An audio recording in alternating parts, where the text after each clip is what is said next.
you told that you were going to be starting this week, and what was your reaction to that? My reaction was just very thankful, grateful for the opportunity. The staff kind of finalized those decisions this week. I would say as we wrapped up camp, and just in the meetings and stuff, and being told how the practice reps were going. Yeah, I mean, I've kind of known for a little bit, so it wasn't too much of a surprise, just based on how the practice has been going and the scrimmages, and just how the team and the offense has been responding to, my leadership, and just kind of like I said, the way the reps have been going in the practices. Chuba and I were splitting reps, but majority of the time it was always usually me being able to get the first crack at it. So fortunately, I feel like I did a good job during camp, and I was able to lock that spot up. So I'm very thankful and very appreciative for Coach Frost being able to name it publicly. So that was a big deal. Casey, in what ways has your experience helped you since you've been here? And the second part would be, in what ways you think that could help you in Dublin? I would say that my game experience from last year definitely helped. Being able to have played in 12 games, have 10 starts last year, that really helped. And then even as a backup at Texas, whenever I was a backup behind Sam Ehlinger and having to prepare like every week like I was a starter, and just, I don't know, the more game reps you have, the easier it is at practice. So the game has really slowed down for me at practice, and I'm anticipating that next week I'll be able to feel comfortable and be able to just play my game and be comfortable. But I would say the biggest thing that the experience has helped is just my decision making at practice, my poise in the pocket, and being able to take care of the ball. I know for sure I had a low number of turnovers. I think in the spring ball I had 5 turnovers through 15 practices, and one of those was a tipped pass. And then in the camp I had like 4 or 5, and one of those was also a tip that got caught by the defense. So, being able to throw 4 or 5 interceptions over 18 practices where you're having hundreds of attempts is really good. I like to do that, like I said, in the season as well. But definitely poise in the pocket and just decision making and being smart with the football has been the main things that my game experience has helped the most. Casey, now that you're in your 8 months, are you able to step back at all and you're reaching a milestone here, ready to play your first game, and just assess what this experience overall has been like for you, what your feelings are just about this place, maybe compared to the expectations you had coming in January? No, I mean, honestly, today was day whatever of practice. I wake up at 6 a.m. and get ready for bed at like 10 p.m. at night, 9 p.m. So I've just been kind of, going through my routine, waking up, watching film, getting ready for practice. After practice, hot and cold tub, watch the tape, get ready for meetings. That kind of deal for like the last 30 days, I would say. I haven't really sat back to reflect, anything that's happened so far. Even being named the starter, I felt like that, I enjoyed it probably for a night because it happened on the off day that we had, so I was able to enjoy it for a night. But no, I haven't really reflected or sat back or anything. Hopefully at the end of the season, whenever we're competing for a championship, I'll be able to sit back and reflect on that. Casey, you haven't played a game here, but assess the skill talent that you feel like is around you, particularly in comparison to where you were, where there was a lot of elite skill. Yeah, the biggest thing is Nebraska football, we have a lot more bodies out there. So we have more players, more depth at every position, offense, defense, special teams. Offensive line, we have more bodies. Receivers room, we have more receivers. And the same thing with the running backs. I really like the way the running back room and the receivers and tight ends are on offense. We have great leadership in each room. And I think the running backs, we have guys that have really good game experience. And even the quarterback room here is, I think it's very unique because you have different type of quarterbacks in the room. You have me, Logan, and Chuba, who all have game experience, and then you have Richard and Heinrich, who also are very talented players, have big arms. So I would say every position is probably a little deeper. As far as the skill level and the talent, I would say Trey Palmer is probably the fastest receiver that I've thrown to. He's up there with like Xavier Worthy, and definitely him and Marcus get out of their breaks really well. Omar, Alante, Isaiah. We have a lot of guys, Brody Belt. I mean, we have a really deep receiver room, so I'm very thankful and happy about that position, and the running back as well. Good thing we have good coaches because Coach Applewhite is going to have to pick, the rotation, how that's going to go. So I trust the coaches. We're going to rotate 6 or 7 receivers on offense, and we're going to rotate multiple running backs as well. So I'll be happy with whoever's in. And there's certain plays that we have that, each guy has different strengths and weaknesses, and so we'll try to play to their strengths. But having Trey Palmer for sure to take the top off the defense helps. And then, of course, having Marcus and Oliver to be on the outside and Alante to run routes, I think is really special. You were asked about Marcus not that long ago, but can you speak further to what he got done in a couple months arriving? Yeah. I mean, he didn't have the spring or anything. Yeah, it's really impressive. Marcus, all of our receivers, but Marcus and Trey Palmer especially, they have really good football IQ.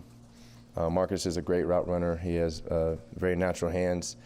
He's very long. He's like 6'3", has long arms.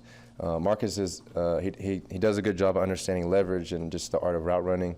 And I can tell that Marcus spent a lot of time around Coach Sark because his level of football IQ is through the roof right now. And a lot of times, like I said, we have a lot of plays that we run that Marcus is used to that he ran last year at Texas. And so he understands the plays and the routes. And so you really don't have to go over a lot of things. He's a fast learner. He picks up on things quickly. Even today at practice, we just got off the practice field and we were in the weight room, and I was telling Marcus, he's doing a good job and he's seeing things well. And he said part of the reason is because of the knowledge that he learned over at Texas. So he's done a good job. And like I said, I don't know at this time who's going to be starting at receiver. They haven't announced that publicly or even to us, but I have complete confidence and trust in Marcus and any of the receivers that will be out there. What do you know about Northwestern and their defense, how they play? What have you seen from them? Northwestern is a 4-down front, also known as even. That's their main front. Number 99, I think, is their best defensive lineman. He's really good, has a really good motor. They have a couple of transfers, and they had one transfer from Stanford. The two interior D linemen are transfers. And then they lost a safety, number 16. I think his name was Newsom, transferred to Notre Dame.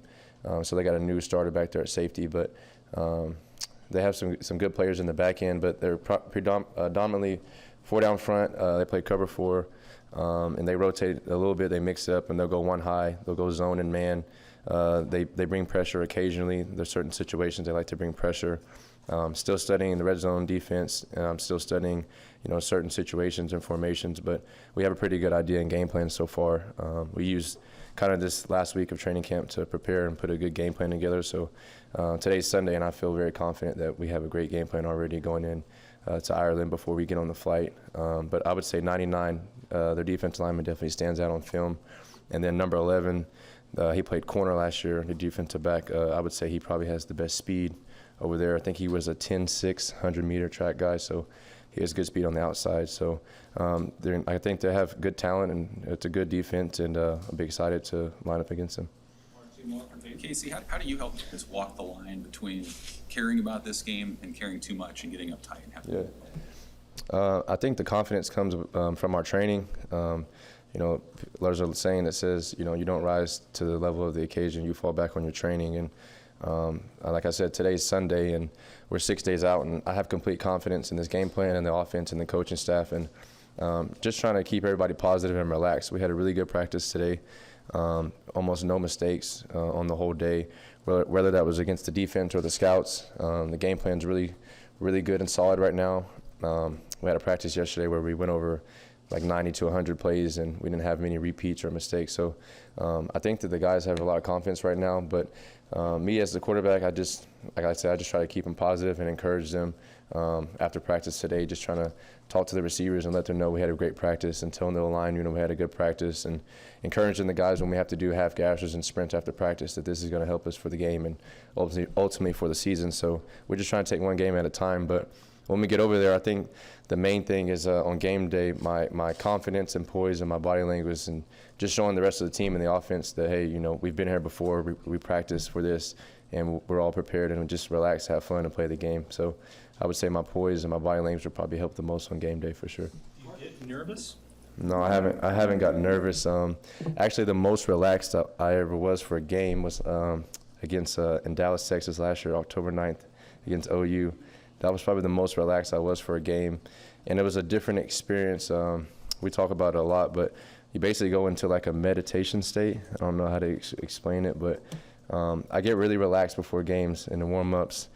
Yesterday, we had a staff member named Aura. He runs the head of the media and graphics, and he was like, "Are you ready for the game? Are you excited?" And I was like, I'm getting goosebumps just thinking about it and talking about it. So, no, I really don't get nervous. I would say last year they named me the starter at Texas against Rice, week 3, and I remember getting on the bus from the hotel to the stadium, and that was the only time I got nervous the whole season because that was my first start. You know, I didn't know what to expect. But ever since then, I haven't really got nervous. So I would say even going against our defense some days, you know, might be a little bit more nerve-wracking than getting ready for the game. But on Saturdays, I'll have complete confidence. And like I said, we're ready as a team and ready as an offense for sure.